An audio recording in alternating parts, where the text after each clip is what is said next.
Olá, eu sou Nathaniel Gomes, doutor em Linguística, e hoje vou falar um pouco mais sobre a descrição linguística e o ensino de língua.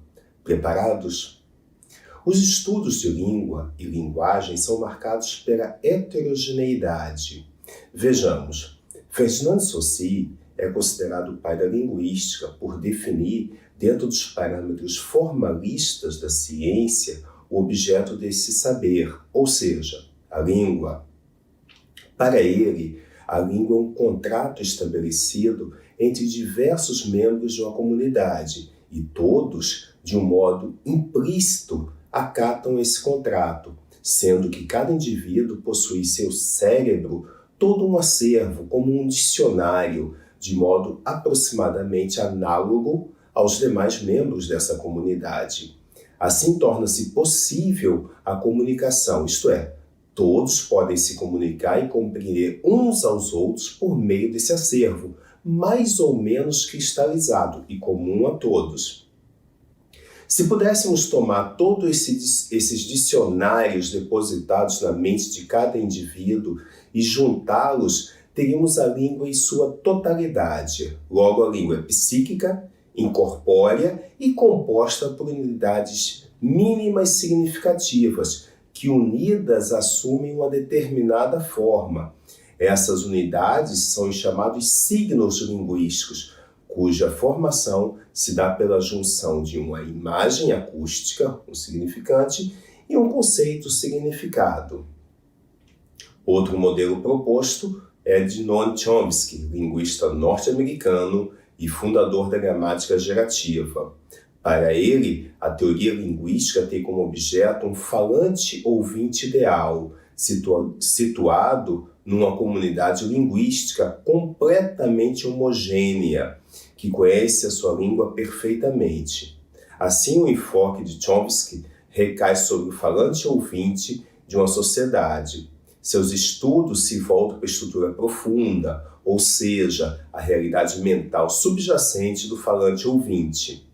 O linguista deve determinar por meio dos dados do desempenho ou performance o sistema subjacente de regras que foi dominado pelo falante ouvinte e que ele põe em uso nessa performance efetiva.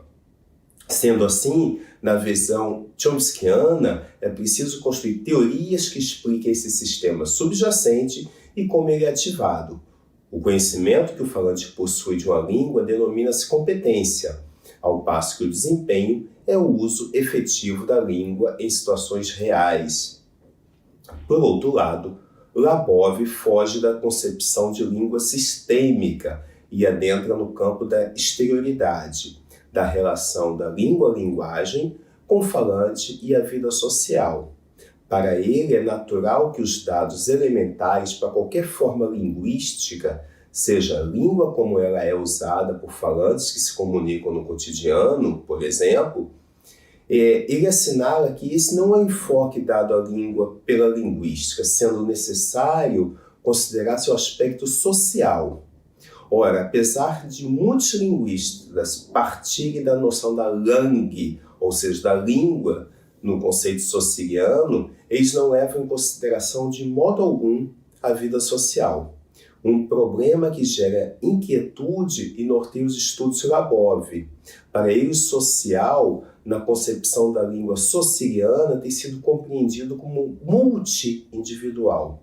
O que quer dizer que Saussure não considera a relação e interação social e suas implicações sobre a língua. Labov diz: o aspecto social da língua deve ser estudado pela observação de qualquer indivíduo, mas o aspecto individual só pode ser estudado pela observação da língua em seu contexto social.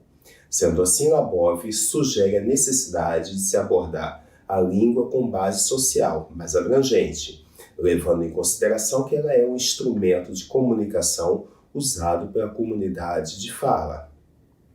Assim, toda a variedade linguística atende às necessidades da comunidade de pessoas que a emprega. Quando essa deixar de atender às necessidades das pessoas, ela sofrerá transformações para se adequar, porque nenhuma língua é falada do mesmo jeito. Muitas pessoas não aprendem a ler e escrever, mas são falantes da língua materna. As línguas evoluem com o tempo, se transformam, não envelhecem, mas adquirem novos valores sociolinguísticos. A língua é um desafio das gerações tanto quanto das classes sociais. As pessoas julgam a língua falada tendo como referência a língua escrita literária. Consequentemente, são numerosas as regras da escrita que as pessoas tradicionalmente leem pouco e acabam sendo rotuladas como ignorantes por não conhecê-las.